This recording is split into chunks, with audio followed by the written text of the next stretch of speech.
Essa máquina tá doida. Shavuot, boa tarde.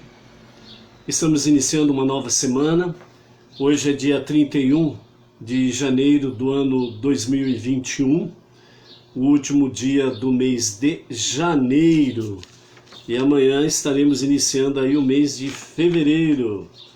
Então hoje, 31 de janeiro do ano 2021, e pelo calendário judaico, dia 18 do mês de Shevat, estamos aí iniciando uma nova semana, e com o início da nova semana, nós temos aí aquela questão da curiosidade no bom sentido, de vermos, né, quantos versículos estamos estudando até o presente momento. Ontem, quando nós encerramos a nossa 16ª Parashá, Bechalach, deixado, ou foram expulsos do Egito.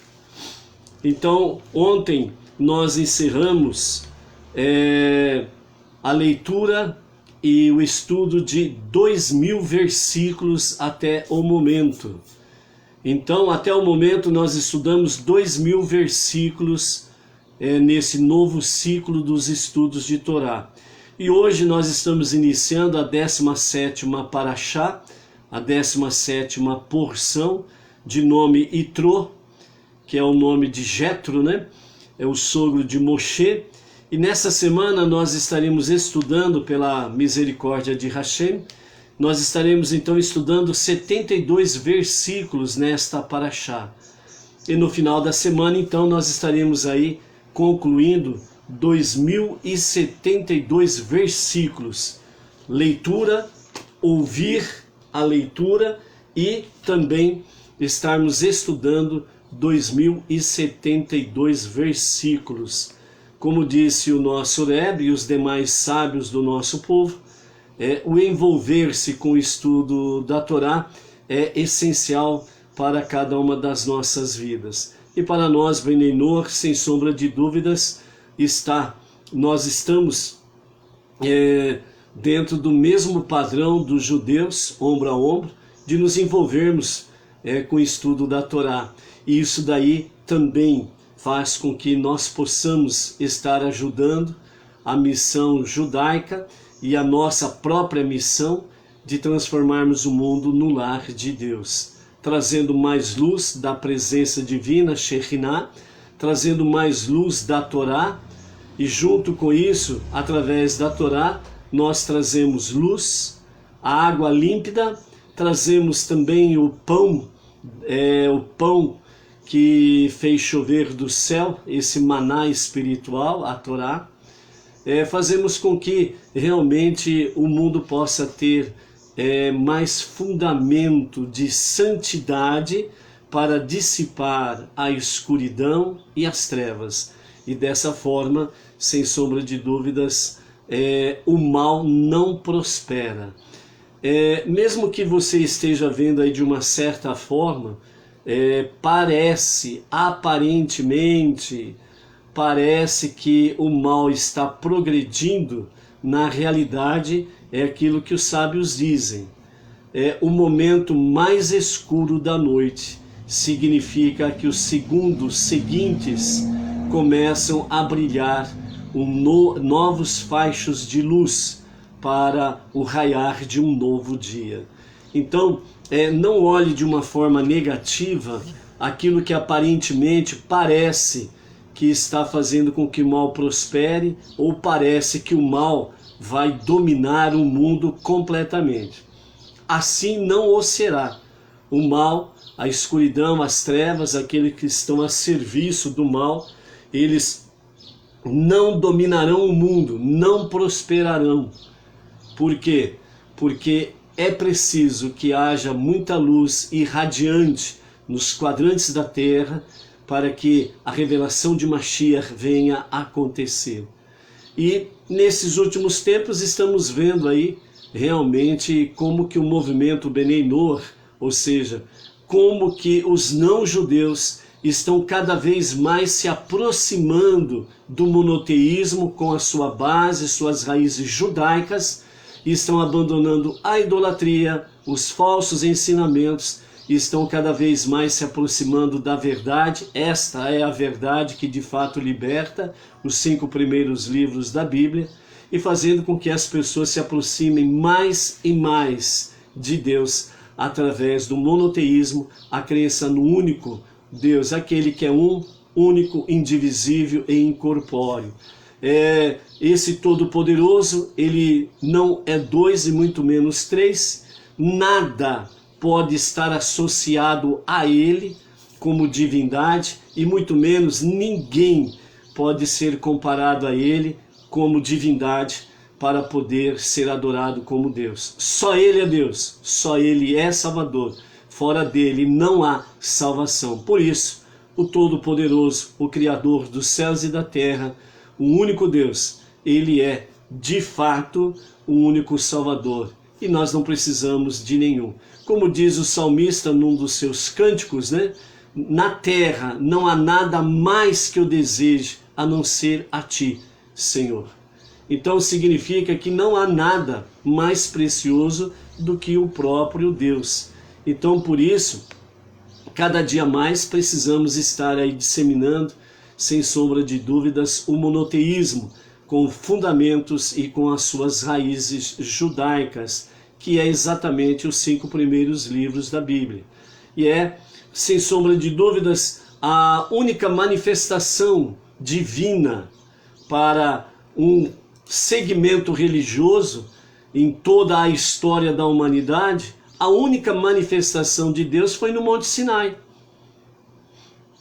No Monte Sinai foi onde que Deus se revelou a Moshe e a todo o povo israelita, certo? E é dali então foi que o judaísmo, sem sombra de dúvidas, fincou as suas raízes na Torá, e foi a única forma e foi a única vez que Deus se revelou sobre um segmento religioso.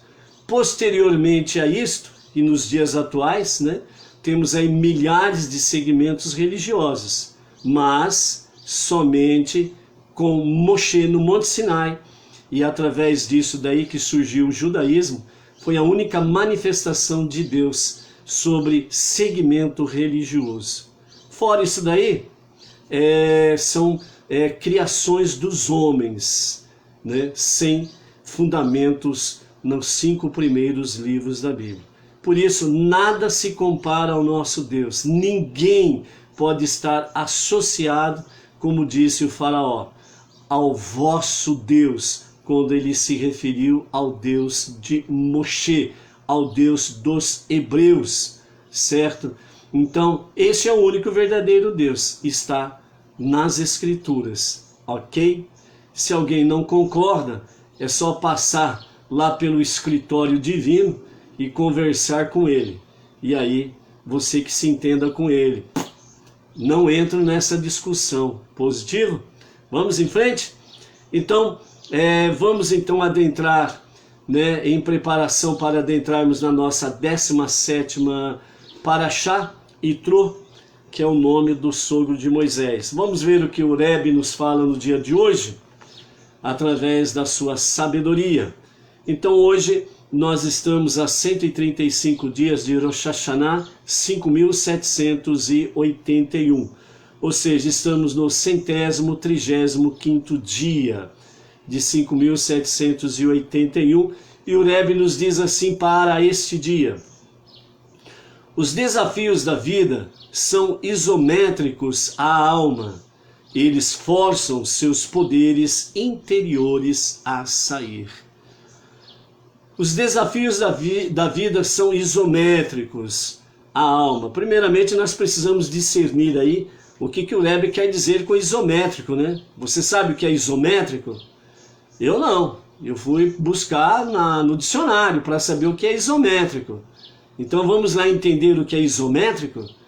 Então, isométrico significa mesma dimensão, significa também igualdade, significa também exercício. Então o que o Rebbe está nos dizendo aqui, o nosso Rebbe Menachem Mendel, o tzadik da nossa geração, está dizendo assim, os desafios da vida são exercícios na mesma dimensão da nossa alma. Como que você vai interpretar isso? Que os desafios da vida são exercícios na mesma dimensão da alma. O que você acha da sua alma? Você acha que a sua alma ela é divina? Você tem conhecimento que a sua alma ela foi criada no jardim das almas, junto a Deus? Se você tem convicção disso, então você sabe que a sua alma é imortal e a sua alma ela é divina. Então, os desafios da vida, eles são uns exercícios na mesma dimensão da alma. Então, o Rebbe está dizendo para nós aqui que nós precisamos encarar os desafios da vida. Esses desafios, você pode dizer assim, são exercícios na mesma dimensão da minha alma divina. Portanto, esses desafios da vida, eles são divinos. Aí você fala, mas puxa vida, aquele fulano que vive pegando no meu pé no meu trabalho, aquele Beltrano que é um inimigo contumaz contra mim, aquele cicrano que só vive falando mal de mim, é uma pedra no meu sapato, como perturba a minha vida. Ele não é divino, ele é físico, ele é material, eu estou vendo, eu estou sabendo das coisas que ele faz contra mim. É porque você ainda está olhando de forma baixa. Você precisa procurar olhar com a sabedoria que vem de cima, a sabedoria celestial, a sabedoria divina. Então você vai olhar para aquele fulano, aquele Beltrano, aquele cicrano, e você não vai olhar para ele como o seu inimigo, você vai olhar para ele como um desafio da vida, um desafio espiritual. O bem é para você. Faraó e os egípcios foram um grande inimigo para o povo israelita. Mas tanto o faraó como o povo egípcio tornaram-se grandes instrumentos nas mãos de Deus para beneficiar Moshe, Arão e o povo israelita. Então, nós precisamos aprender a olhar, como diz o nosso Rebbe, os desafios da vida de uma forma isométrica à nossa alma. Se nós olharmos os desafios que estão diante de nós na nossa vida diária, você olhar de uma forma reta, de baixo, então você vai estar fazendo uma análise minúscula, pobre, e você não vai ganhar nada, você vai perder. Mas se você olhar com a sabedoria celestial, a sabedoria que vem de cima, deixar com que essa sabedoria, de fato, ela venha inundar a sua inteligência, que é a sabedoria de baixo, e nesse sentido, essa sabedoria divina, ela vai fazer com que a tua sabedoria, a tua inteligência, o teu cérebro, possa analisar as coisas de uma forma superior, mais espiritual. E então você vai olhar para aquelas pessoas não como seus inimigos, ou como uma pedra no seu sapato. Você vai olhar para esses desafios da vida, uma forma que Deus está trabalhando na tua vida, para que você seja melhor, maior, vencedor e conquistador. Por isso o Rebbe diz, os desafios da vida são isométricos à alma, e eles forçam os seus poderes interiores a sair. Ou seja, quando você começa a ir nesse campo divino, nesse campo espiritual, então os seus poderes interiores, eles vão fluir. E você vai agir de forma nobre, decente, ética, moral. Você vai agir de forma espiritual. Então, dessa forma, você é que vai estar sendo abençoado e um vencedor. Vamos fazer uma analogia da seguinte forma, para você entender isto. A esposa percebeu que o seu marido, ele não dormia. Ele estava perturbado, aflito. E ela perguntou para ele: marido, o que você tem que não vem dormir, não consegue dormir, está agitado, anda para lá e para cá na casa? O que está acontecendo? Venha dormir. E ele disse: não, é porque eu estou devendo para fulano de tal e amanhã eu tenho que pagá-lo e amanhã eu não tenho dinheiro. Aí a esposa disse: é por isso que você não consegue dormir? Peraí. Ela passou a mão no telefone e ligou lá para o fulano e falou para ele: fulano, amanhã o meu marido tem uma dívida para pagar a você amanhã. Então estou comunicando a você que ele não tem dinheiro para te pagar amanhã. Na hora que ele tiver o dinheiro, ele vai te pagar, ok? Boa noite. Plum, desligou o telefone. Aí ela chegou para o marido e disse assim: pode dormir sossegado agora. Quem não vai dormir é ele. Você pode dormir em paz, já está resolvido. Não se preocupe com amanhã não. Na hora que você tiver o dinheiro, você paga ele já foi avisado. Uma analogia que nós estamos fazendo aí, ok? Então, significa o seguinte: esses, entre aspas, inimigos aí, não deixa ele tirar o teu sono não. Não deixe ele perturbar o sossego da tua alma. Deixe eles com os problemas deles. Olhe de forma espiritual e tenha o descanso em Shalom com Deus. Isto é bênção para você, ok? E os salmistas, eles nos falam que quando os teus inimigos verem que realmente Deus está te abençoando, eles vão ranger os dentes. Ou seja, é eles que vão perder o sono. Então, não perca seu sono, não perca o seu shalom, não perca realmente o sossego que você pode ter em comunhão com Deus. Ok?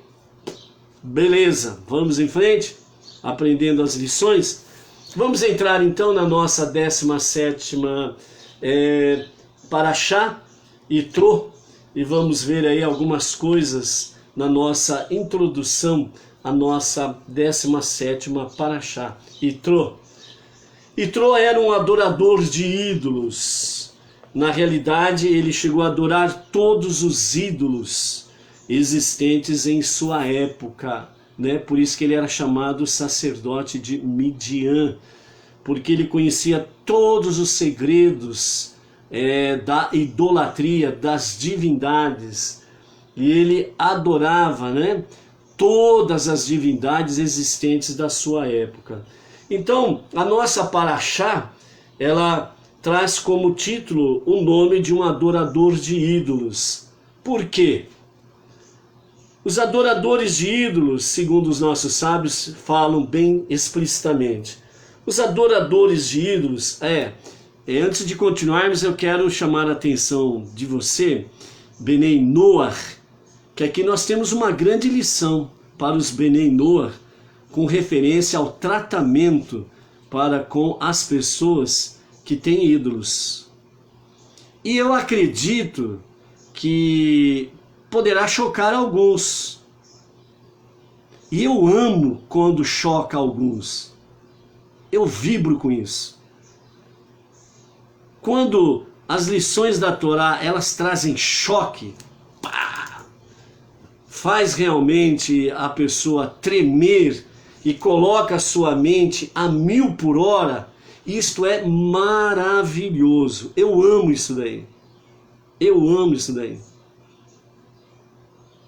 Porque eu vou te falar uma coisa, ó, se for para vir aqui falar para você blá, blá, blá, blá, mi, você pode ter certeza que você não me verá mais por aqui. Se for para vir aqui e falar para você água com açúcar, você também não me verá mais aqui não. Eu amo quando nós buscamos o conhecimento da Torá e isso mexe, não só comigo, mas mexe contigo. Faz arrepiar o pelo, faz a tua mente, o teu cérebro ficar a 1000 por hora. Isso é bom. Esse precisa ser um dos efeitos do estudo de Torá. Então, preste atenção, você, Benei Noah, e você que está aí no seu dia a dia, batendo contra os idólatras. Eu acredito que você hoje vai ter uma boa cajadada na canela. E eu amo isso, quando o cajado ou a vara bate na nossa canela. Isso é muito bom. Então, vamos lá. Os nossos sábios dizem, os adoradores de ídolos não eram bobos, como pode parecer à primeira vista. Essa é a primeira lição que você, Benei Noah, precisa aprender. Você não está tratando com pessoas ignorantes, bobas. Não seja tolo de pensar isto. Não seja tolo. Ok? Pelo contrário, eles eram intelectuais que passaram suas vidas ponderando sobre as esferas mais altas da existência. Assim, quando Itró, sacerdote de Midian, abandonou a idolatria e veio ao deserto, ele fez uma decisão bem pensada. Ele fez uma decisão bem pensada. Não adianta nada você ficar falando contra a idolatria sem o fundamento da Torá, dentro do padrão da Torá. Preste atenção. E quando ele disse, agora eu sei que Deus é maior que todas as outras deidades, ele estava credenciando a Torá com a honra de um indivíduo estimado que testemunhou que a Torá é a maior sabedoria de todas. Não adianta você ficar falando contra a idolatria se você não fala da sabedoria da Torá. Você precisa falar da sabedoria da Torá e não contra a idolatria. O que diz Provérbios? Se você repreende o tolo, você arrumou um inimigo.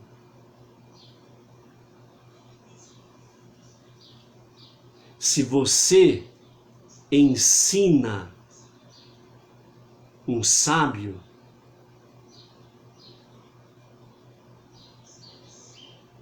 você ganha um amigo. Se você ensina, entre parênteses, você coloca assim, repreende, fecha parênteses. Um sábio, uma pessoa inteligente, você ganha um amigo. Está entendendo? De modo que ele abriu a mão da adoração de ídolos pela Torá. O que fez com que Itró abandonasse as suas divindades, saísse da sua comodidade, ele era sacerdote de Midian, e fosse para o deserto. Saiu do seu luxo, foi para o deserto.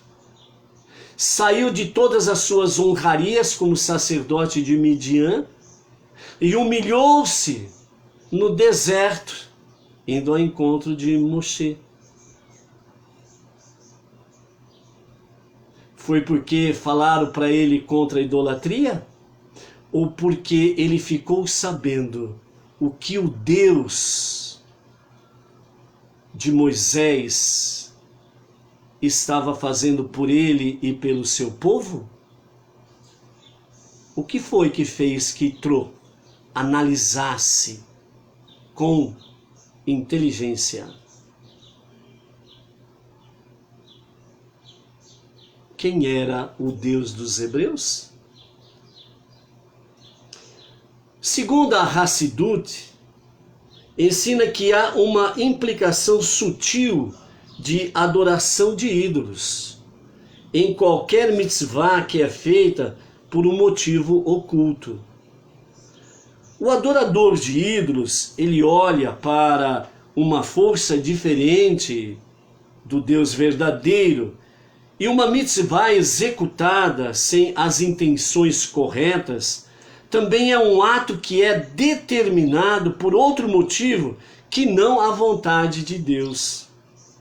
Obviamente, a comparação é extremamente remota. Até mesmo se uma mitzvah é executada pelas razões erradas, ou mesmo sem querer, ainda assim é uma boa ação ou não é uma boa ação? O que você pensa? O que você acha? Uma mitzvah, um mandamento que é executado pelas razões erradas, pelo idólatra, ou mesmo sem querer, quando ele pratica uma mitzvah, um mandamento dos 5 primeiros livros da Bíblia, é uma boa ação ou não?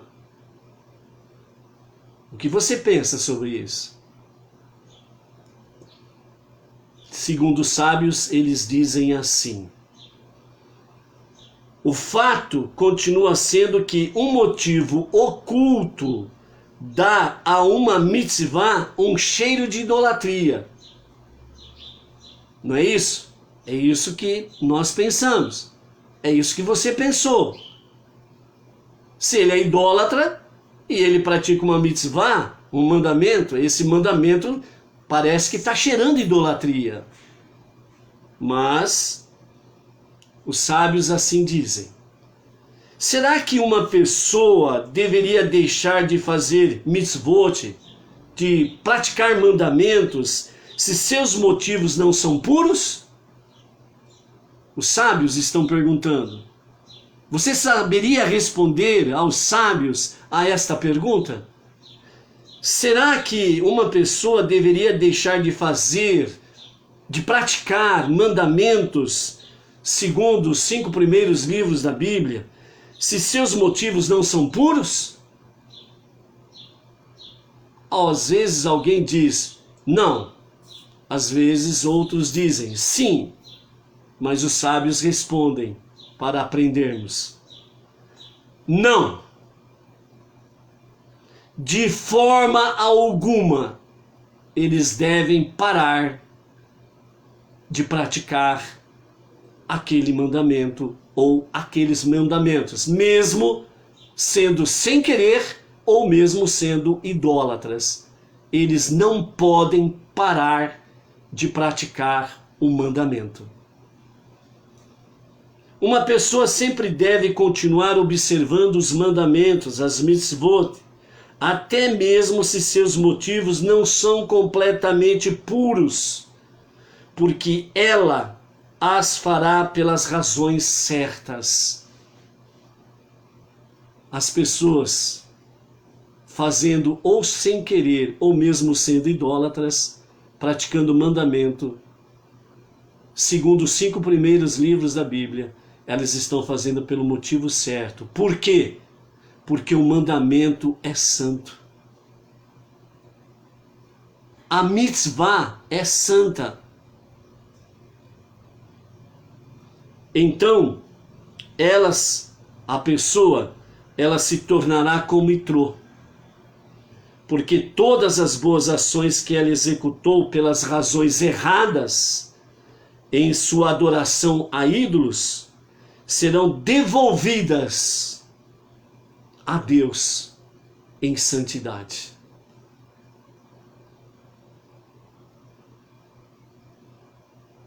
Sem querer ou mesmo sendo idólatras, quando as pessoas praticam mandamentos segundo os 5 primeiros livros da Bíblia, elas estão praticando um mandamento que é kadosh, estão praticando aquilo que é da santidade de Deus. E isso significa que aquela pessoa, ela tem um coração aberto.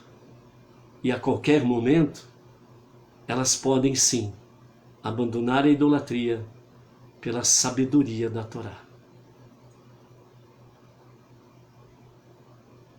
Se você bate, você não ganha um amigo, você ganha um inimigo. Está entendendo? Está compreendendo?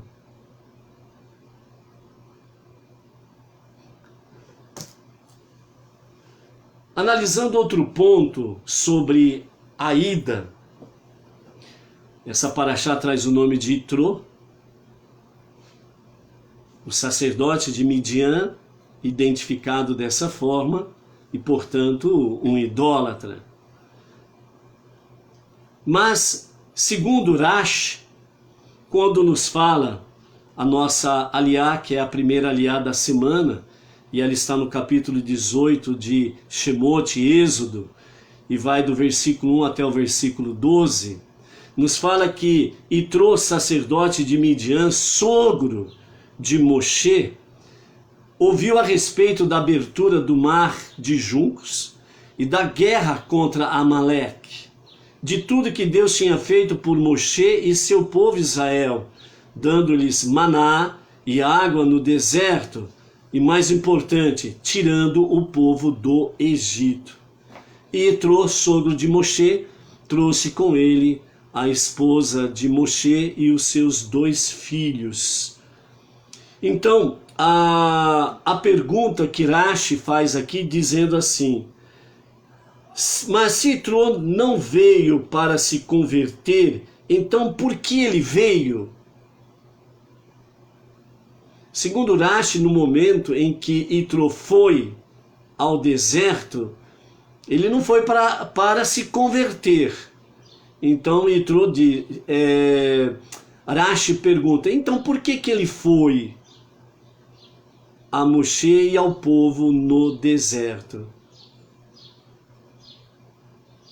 Rashi responde que Itró, ele ouviu falar a guerra com Amaleque, não a vitória sobre Amaleque, mas a própria guerra o fez ir. A vitória sobre Amaleque não era razão suficiente para Itró ir, uma vez que já não havia mais nada para ver. A guerra já tinha acontecido, os israelitas já tinham preservados prevalecido sobre o Amaleque, e dessa forma aí eles já tinham acontecido todas as coisas. Então por isso não era o motivo da guerra, etc e tal, porque ele já tinha ouvido falar disso também. Então a vitória sobre Amaleque não era a questão em si. Então Itró veio retirar a impressão negativa que tinha sido dada às nações do mundo com o resultado da guerra contra Amaleque. Quando os judeus saíram do Egito, o mundo testemunhou como Deus os tratou de forma milagrosa. E nações ouviram e se estremeceram diante do poder revelado de Deus em favor dos israelitas. Saíram do Egito depois de 10 pragas. Atravessaram o mar. O exército do faraó sucumbiu no mar. No deserto, a rocha deu água para o povo. Itrô ouviu sobre o pão, o maná dado no deserto.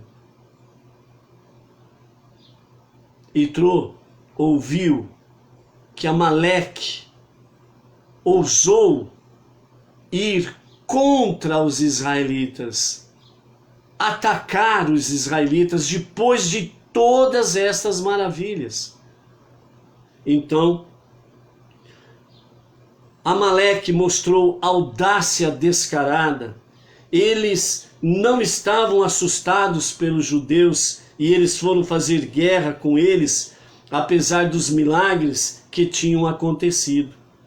Embora Amaleque sofresse uma derrota, o simples fato de eles mostrarem a ousadia, o cinismo de lutarem contra os israelitas, causou com que o medo que as nações tinham tido até então viesse se dissipar. As nações perderam o medo dos israelitas. E por causa de Amaleque, que com o seu cinismo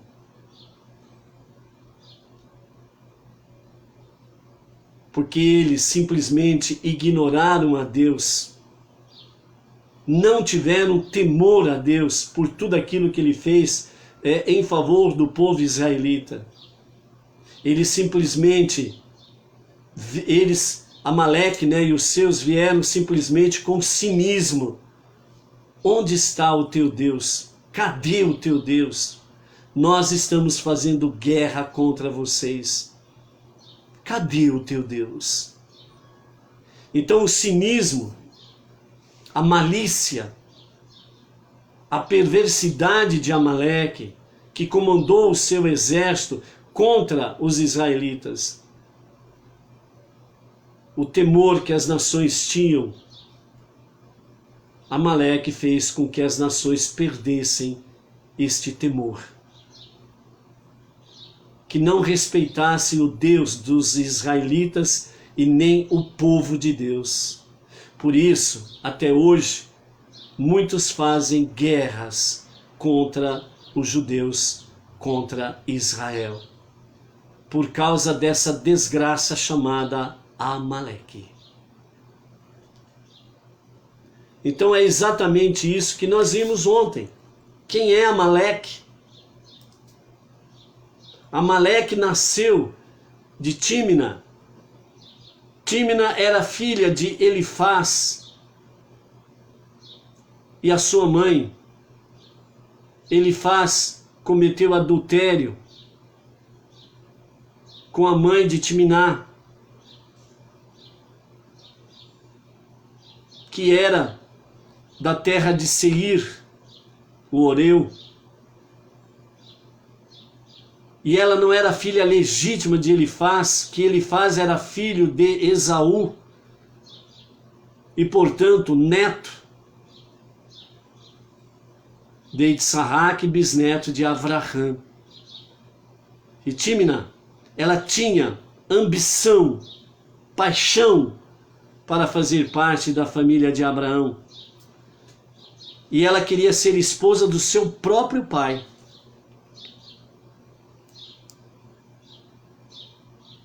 Mas como ela era filha ilegítima, o seu pai não a aceitaria como esposa legítima. Então ela se ofereceu a ele como concubina, uma serva. E aí ela teve um caso com seu pai biológico e nasceu Amaleque. E Amaleque foi criado dentro da casa de Esaú. Elifaz já estava contaminado por causa do seu pai Esaú, o ódio contra Iacove, Jacó e os seus descendentes. E Amaleque cresceu neste ambiente, vendo seu pai, Elifaz, e seu avô, Esaú, com aquele famoso sangue no olho, ódio puro contra Jacó e os seus descendentes. E quando Amaleque ouviu, melhor dizendo, a libertação do Egito, o povo passando pelo mar, o exército do faraó morrendo, afogados no mar, a rocha que deu água, o pão que veio do céu, a maná, ele simplesmente ignorou o Deus dos israelitas, o Deus de Iacove. E com seu cinismo, sua perversidade, ele ousou afrontar o Deus de Israel, o povo de Israel. As nações que até então tinham temor pelo Deus dos israelitas, com o ataque de Amaleque, mesmo eles perdendo, mesmo eles sendo derrotados, as nações perderam o medo, o respeito, a reverência para com o Deus dos hebreus e o povo israelita. E até hoje, Israel e os judeus continuam sofrendo os efeitos de Amaleque. As nações, os povos, vira e mexe, estão aí, acusando sem fundamentos e perseguindo, simplesmente por um ódio gratuito contra os judeus, através dos milênios até aqui. Por isso, quem quer que seja o líder político, quem quer que seja o líder religioso, quem quer que seja qualquer segmento de ideologias ou qualquer segmento religioso que odeia os judeus, é porque ele odeia o Deus dos judeus, o Deus dos hebreus. Portanto, fazem parte do exército de Amaleque. Seja quem for que menospreza os judeus, está menosprezando o Deus dos judeus, o Deus da Bíblia, dos 5 primeiros livros da Bíblia. Está menosprezando o Deus de Israel. Portanto, estão somando-se nas legiões dos exércitos de Amaleque. Simplesmente isso. Seja você quem for. Por isso Deus disse a Abraão: abençoarei os que te abençoarem e amaldiçoarei os que te amaldiçoarem. É simplesmente isso, gente. Seja você quem for. Abençoa os judeus, é abençoado por Deus. Menospreza, amaldiçoa, tem bronca, tem raiva, tem ódio contra os judeus, é porque tem ódio contra o Deus dos judeus. Então, faz parte das fileiras de Amaleque. Não tem o favor divino, seja você quem for. E principalmente se tratando de lideranças políticas, ideológicas, religiosas e por aí afora vai, tendo este sentimento, este comportamento e conduzindo pessoas a isso, fique certo de uma coisa: o tombo vai ser grande. A maldição vai pesar barbaridade.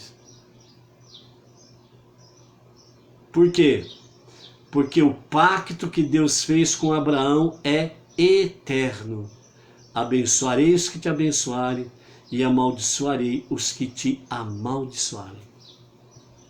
Por isso que é interessante nós observarmos aí pessoas tidas como religiosas, né, que falam tanto de Abraão, das bênçãos de Abraão, querem tomar posse das bênçãos de Abraão de qualquer jeito, como Tímina, a mãe de Amaleque, que eram as bênçãos de Abraão.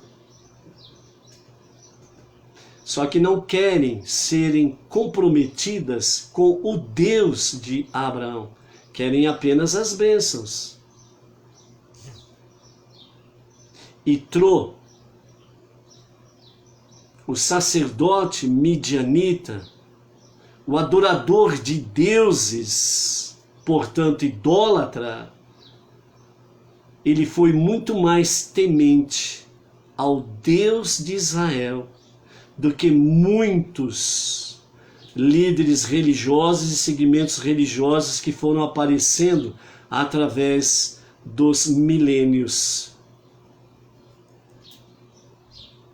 Foi muito mais temente a Deus e reverenciou muito mais antes da sua conversão, sendo ainda idólatra, ele reverenciou e respeitou muito mais o Deus dos israelitas, o Deus de Moshe, o Deus dos hebreus, do que muitos líderes religiosos e muitos segmentos religiosos por aí afora.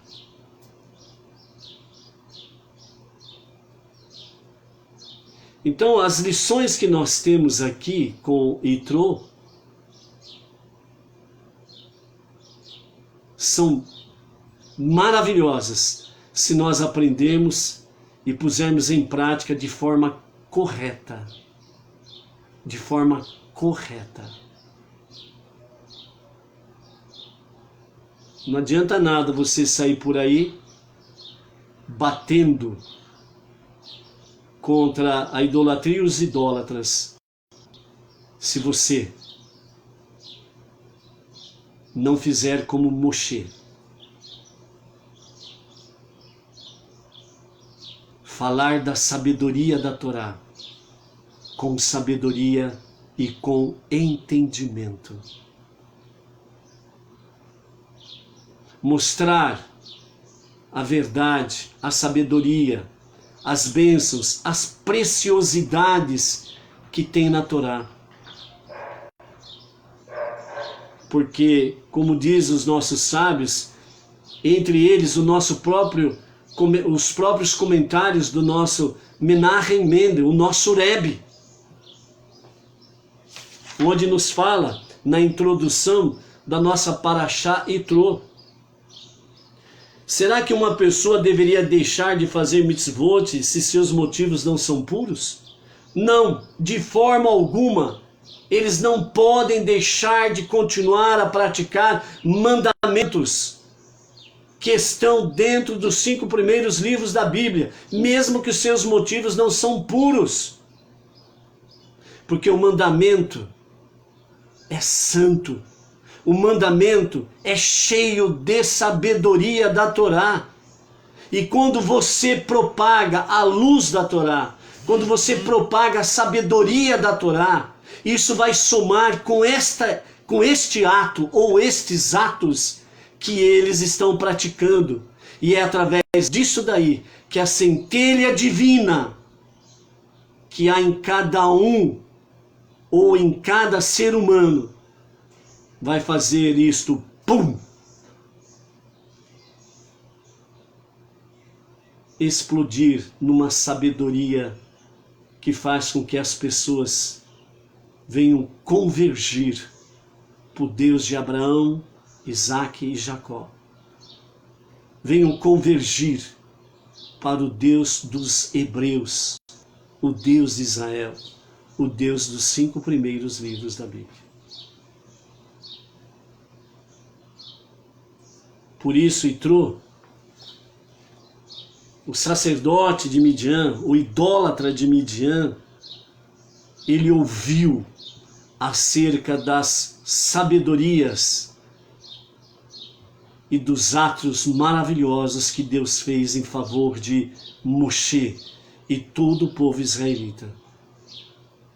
E ele foi lá, porque ele percebeu, segundo os comentários de Rashi, segundo os comentários dos nossos sábios e segundo os comentários do nosso Rebbe Menachem Mendel,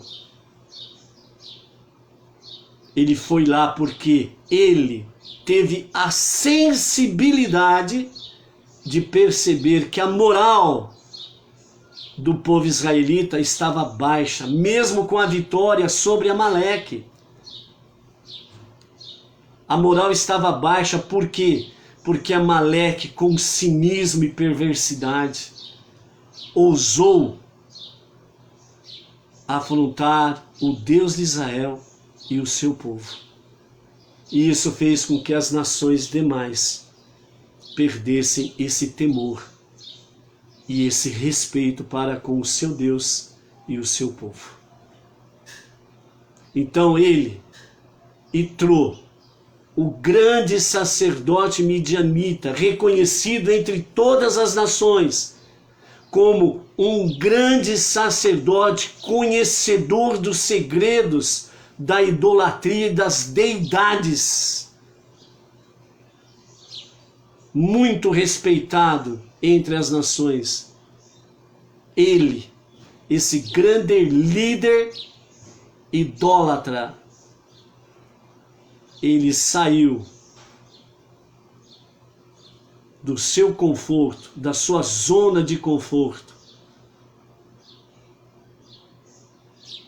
se humilhou pelo deserto e foi lá reconhecer o Deus dos israelitas e pôde dizer com todas as letras: não há Deus como o Deus de Israel.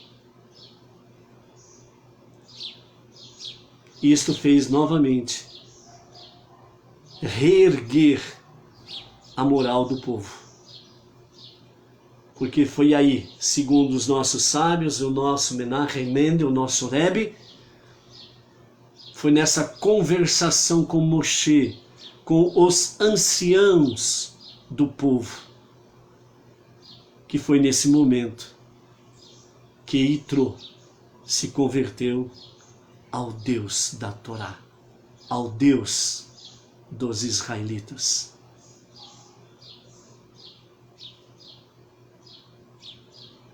E nessa conversação, Moshe e os anciãos ficaram metendo a boca em Itró por causa da sua idolatria?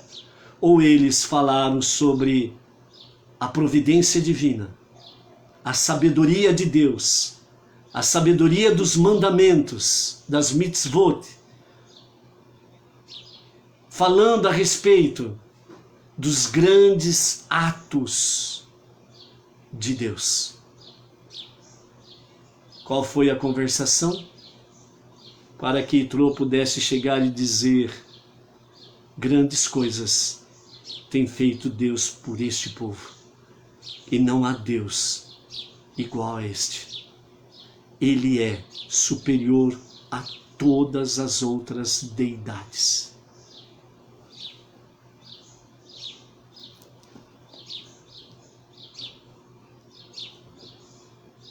A nossa aliá, capítulo 18 de Shemot, Êxodo, verso 1 ao verso 12, com os comentários agora de Rashi, diz assim: como logo será relatado, o povo partiu de Refidim e percorreu uma curta distância até o Monte Moriá, por causa de tudo que acontecera desde que Moshe o deixara.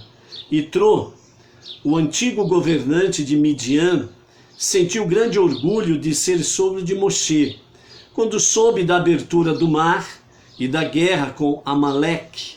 Ele foi ao encontro dos israelitas pouco depois que acamparam junto ao Monte Sinai. A abertura do mar melhorara muito a reputação do povo entre as nações do mundo, mas o ataque de Amaleque diminuíra um pouco esse respeito, embora os israelitas tivessem repelido o agressor. A fim de restabelecer o prestígio dos israelitas entre as nações, Itró, que também foi chamado, que era chamado de Jetro, que ainda era altamente respeitado, apesar de sua excomunhão, afinal de contas, o grande líder idólatra está saindo do seu trono para ir ao deserto reverenciar o Deus dos judeus, foi ter com eles para honrá-los. Além desses dois eventos que o motivaram a procurar os israelitas no deserto, Itró também soube de tudo que Deus fizera por Moisés e também por Israel, seu povo, visto que a estatura espiritual de Moshe era igual à do resto do povo judeu. Especificamente que ele os provera de maná e de um poço d'água, e também rechaçara Amaleque, e acima de tudo, que Deus tirara Israel do Egito. Ou seja, acima de tudo, Itró ficou sabendo que Deus tirou o povo do Egito, acima de tudo. Ou seja, a passagem do mar, o maná, a rocha que deu água, a vitória sobre Amaleque, era nada diante do grande milagre de ter tirado o povo do Egito. Por quê? Porque na época era impossível sair do Egito. Porque quem queria sair do Egito era morto pelo faraó e seu exército. A maior potência daquele momento era o Egito, com toda a sua idolatria e com toda a sua perversidade. Egito, o faraó, dominava as nações, pegava de entre as nações pessoas para serem escravos no Egito, e não tinha mais como retornar à sua pátria, porque quem tentava fazer era morto.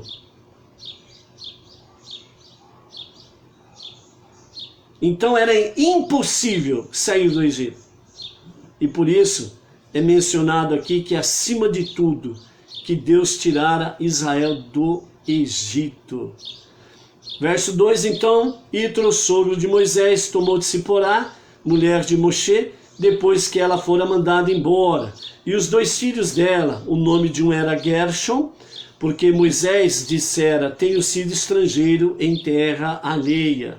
E o nome de outro era Eliezer, que significa meu Deus é auxílio, porque Moshe dissera, o Deus de meu pai veio em meu auxílio e salvou-me da espada do faraó. Itró, sogro de Moshe, foi a Moshe com os filhos e a mulher de Moshe, deixando o conforto de sua casa para ir ao deserto onde Moshe estava acampado, ao monte de Deus, o monte Sinai. Ele mandou dizer a Moshe, eu, teu sogro, Itró, vou a ti. Então, por favor, saia para saudar-me, caso não consideres o fato de eu ser teu sogro razão suficiente para honrar-me. Por favor, está ciente de que vou com a tua mulher, de modo que por ela deveria sair para saudar-nos. Se isso ainda não bastar, sabe que ela vai com os teus dois filhos, sai por eles. Moshe saiu para saudar seu sogro.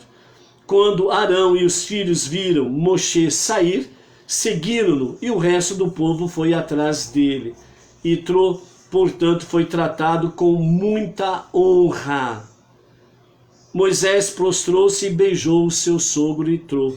Eles perguntaram um ao outro como estavam passando e entraram na tenda.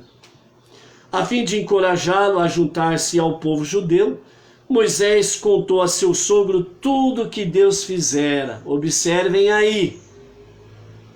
Quando eles estavam na tenda, na conversação, segundo os comentários de Rashi, a fim de encorajá-lo para juntar-se ao povo judeu, Moisés disse ao seu sogro o quê? Atacou o seu sogro por causa da sua idolatria? Não. Moisés contou a seu sogro tudo que Deus fizera ao faraó e aos egípcios por causa de Israel, bem como toda a tribulação que os acometera no caminho, junto ao mar de juncos e durante o ataque de Amaleque, e que Deus os salvara.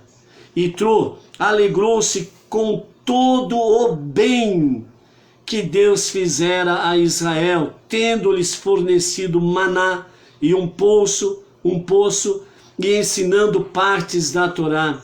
Mas regozijou-se acima de tudo com o fato de que Deus os salvara das mãos dos egípcios. Supunha-se que fosse impossível escapar do Egito, porém, nesse caso, uma nação inteira conseguiria fugir. Se era impossível para um fugir, para uma nação inteira era 1000 vezes impossível, ou 10.000 vezes, ou 1 milhão de vezes impossível fugir do Egito. E segundo os nossos sábios, na idade de 20 a 60 anos eram 600 mil homens. No total, era em torno de 3 milhões de israelitas, ou mais de 3 milhões de israelitas que saíram do Egito. Então Itrô viu que se um era impossível fugir, imagine então 3 milhões saindo do Egito, fugindo do Egito. Isto maravilhou muito mais ainda Itrô. Ao mesmo tempo, Itrô condoeu-se do sofrimento dos egípcios, pois sendo midianita, ele tinha sua ascendência egípcia.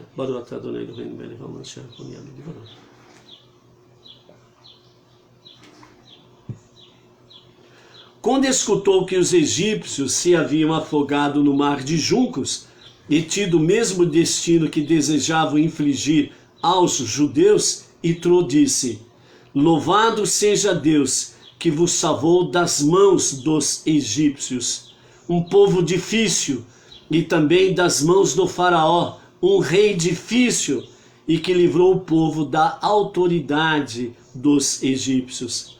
Agora, verso 11, capítulo 18 de Êxodo, verso 11. Agora, disse Itrô, agora sei que Deus é maior do que todas as deidades, e conheço bem todas elas, pois Ele, o Eterno, fez o que nenhuma outra deidade é capaz de fazer. Frustrou o plano de uma nação com a reviravolta contra eles mesmos, da própria intriga que haviam tramado contra outros. Até agora, então, Itrô não considerara converter-se ao judaísmo e juntar-se ao povo judeu, pois achava que fosse suficiente renunciar à idolatria e estabelecer individualmente um relacionamento com Deus. Nesse instante, porém, decidiu converter-se. Foi nessa ocasião que ele mudou seu nome de Iéter. Iéter, lembra que nós vimos lá atrás, um dos conselheiros do faraó? O faraó tinha 3 conselheiros. Era Iéter, era Jó, e o terceiro era o... Deu branco agora, não lembro. Iéter, Jó, e tinha um terceiro aí, que era também conselheiro... o terceiro era o famoso Balaão. Era Iéter, Jó e Balaão. Era o terceiro conselheiro. Foi ele que aconselhou o faraó a pegar as crianças recém-nascidas israelitas e jogar no Nilo. Iéter, ele aconselhou o faraó a não fazer isto. E Jó foi aquele que ficou calado, em silêncio. E o faraó decidiu seguir o conselho de Balaão. Através disso daí foi onde os nossos comentaristas falam que, os nossos sábios, que Iéter abandonou o Egito e foi para Midian. E Jó foi para outro lugar e Balaão continuou sendo o conselheiro do faraó. Ok? Então, foi nesse momento que Iéter, pela sua conversão ao judaísmo, foi onde que ele deixou de ser Iéter para se chamar Itrô, na forma popular tradicional que foi traduzido, né, Jetro, né? Então, foi a partir desse momento que ele deixou de ser Iéter, o conselheiro do faraó, para ser Itrô, né, propriamente dito. Ok? Verso 12. A fim de concluir a história de Itrô, a Torá agora dá um salto de 4 meses e vai para o dia 10 de Tisrei, no ano seguinte, 2449, a contar da criação, quando Moshe desceu do Monte Sinai pela última vez. E ao descer Moshe do monte, Itrô ofertou uma oferenda de elevação e oferendas de paz para Deus. E Arão e todos os anciãos de Israel foram comer pão com o sogro de Moshe, enquanto Moshe os servia. A atmosfera e a discussão religiosa durante essa refeição fizeram dela um evento sagrado. Nesse sentido, era como se os participantes estivessem comendo na presença de Deus. Aqui nós encerramos a nossa primeira aliá. E para nós podermos finalizar aqui a questão de Itrô, comentando aqui esse verso 12, em que a Torá dá um salto de 4 meses, segundo comentários de Irash. Então, nesse momento aqui, avança 4 meses na história de Itrô junto com o povo israelita ali no deserto, diante do Monte Sinai. Então, aqui nesse momento, nesse salto de 4 meses, que vai para o dia 10 de Tisrei, do ano 2449, a contar da criação, foi quando Moshe desceu do Monte Sinai pela última vez. Foi quando ele retornou com as tábuas, né, dos chamados 10 mandamentos, os 10 ditos. E quando assim aconteceu, Moshe desceu do monte, Itrô, ele faz uma oferenda, né, uma oferenda de paz para Deus, certo? E então eles se reúnem, Itrô, a família de Moshe, Arão e os anciãos do povo se reúnem num jantar festivo, um jantar de paz junto com eles. E aí, então aqui fala que Moisés os servia. E esta reunião, né, essa atmosfera, mas a discussão religiosa em torno dessa refeição de paz, essa refeição festiva, né, foi um evento que eles se sentiram como se eles estivessem fazendo uma refeição diante do próprio Deus. Aqui nós queremos chamar a atenção para você nesse momento. Moshe servia a todos, mas Moshe não comia com eles. Por que Moshe não comia com eles? Porque aqui a elevação de Moshe era tão elevada que Moshe não precisava mais de alimentação física, não precisava mais daquela alimentação que o corpo humano necessitava. Pela terceira vez consecutiva, Moshe esteve no Monte Sinai.